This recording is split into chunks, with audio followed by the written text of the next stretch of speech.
I have been to 70 countries all over the world, but until today I had never been to Scotland. I took the Caledonian sleeper train from London last night and I arrived in Aberdeen at 7 AM this morning. I was on a mission to see as many Aberdeen attractions as I could during my stay, so here are some of the best things to do in Aberdeen that I discovered during my few days in this city. So the first thing that you might want to do in Aberdeen is to get a good breakfast, and I found just the place. This is a Cup Cafe in the centre of the city and they do vegan haggis, but don't worry if you're not vegan, they do plenty of non-veggie options as well. Something that you really shouldn't miss in Aberdeen is this building just behind me, Provost Skene's house. So Provost Skene was one of the rulers of the borough, and this building was built in the 16th century. Nowadays it is a museum of people who have really impacted Aberdeen and Aberdeen life. You've got inventors, sports people, musicians and all sorts. It's a really interesting museum and it really reminded me how proud people were of this city.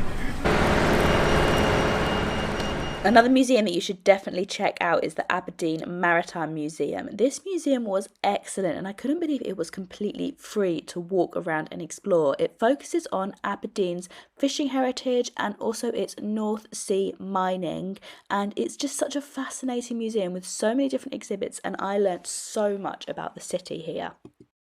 That's really interesting. So another fun fact about Aberdeen is that the oil industry is very big here, and oil was discovered in around the 1960s and Shell moved up here and just the industry really took off and it made Aberdeen a very wealthy city. So nowadays Aberdeen has the highest rate of millionaires per 100,000 people, higher than London, and it is the wealthiest city in Scotland, and that's literally all thanks to the oil industry, which is related to the sea. All this oil was found underneath the North Sea, close to Aberdeen, but like off the shore.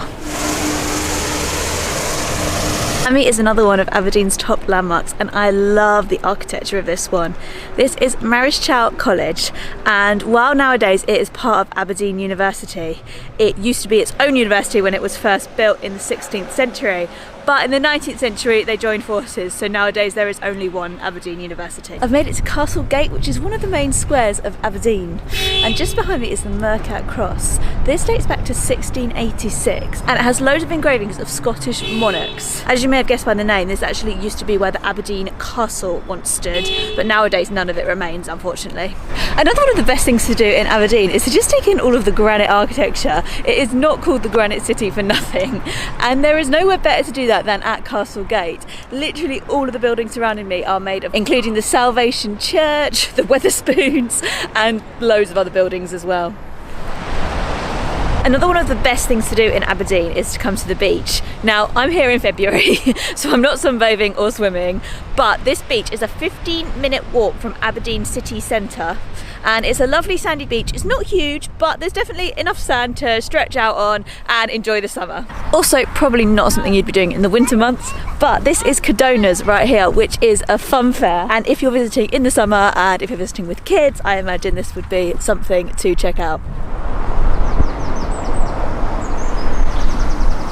So I made it to Girdle Point Lighthouse and Torry Battery. So this is like a hiking distance from Aberdeen. It was around an hour from our hotel, but we ran some of the way, so it's been slightly less. Nice, really nice headland. Just nice to have a bit of nature, a bit of coastal views, and you can walk along a sort of coastal path from here. So this is definitely one of the best things to do in Aberdeen if you want to get out of the city a bit without actually having to drive anywhere.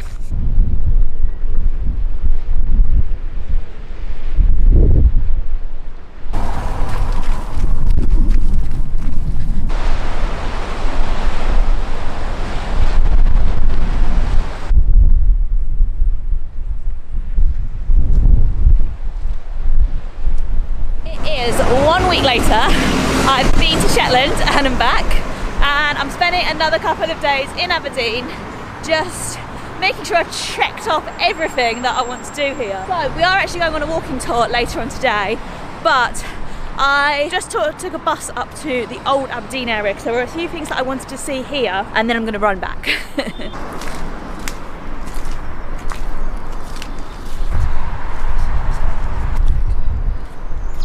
I've made it to my first stop. This is the Brig Obergauney, and this is a 13th century bridge that was the only route into Aberdeen from the north until the 19th century. So used to be quite the thoroughfare. Nowadays I think it's only people who are seeing it as a tourist attraction or just here on a nice little walk.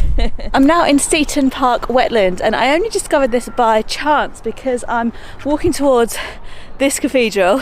Should be able to see the spires there. And this came up as a cut through. Just found some information boards. So this looks like quite a nice place to come for a little walk if you're in the old Aberdeen area. So what have they got to say? The abandoned meander of the River Don was part of the Seaton estate, became a public park in 1947, and the River Don runs along the edge of the park. Landmarks nearby are St Mucha Cathedral, which is where I'm going, and there's been flooding in areas which made parts of it unusable, but nowadays there is a wetland project. So in 2016 these flooded areas were made into a wetland to manage the water levels, and that's supposed to increase biodiversity, so that's really cool. You can see different birds here, including mute swans, mallards, oyster catchers, herons, teals and jackdaws, and there's even a chance of seeing some deer and different bugs as well.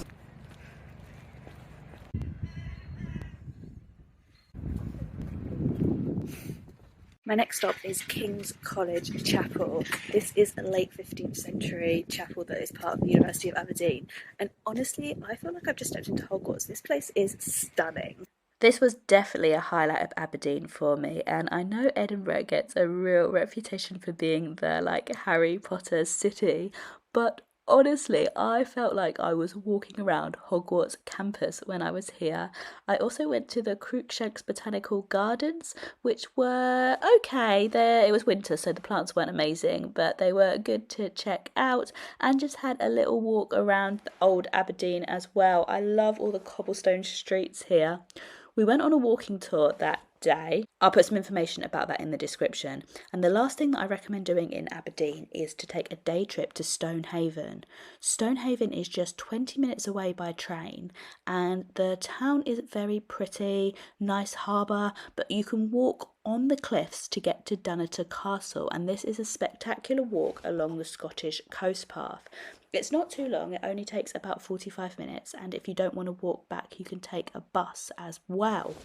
The castle as we know it dates back to the 14th century, but there has been settlements here since prehistoric times. You can go into the castle. It costs about £10 to enter, and it's not occupied by the National Trust or the English Heritage, but it's also worth just walking around and taking in the lovely coastal views.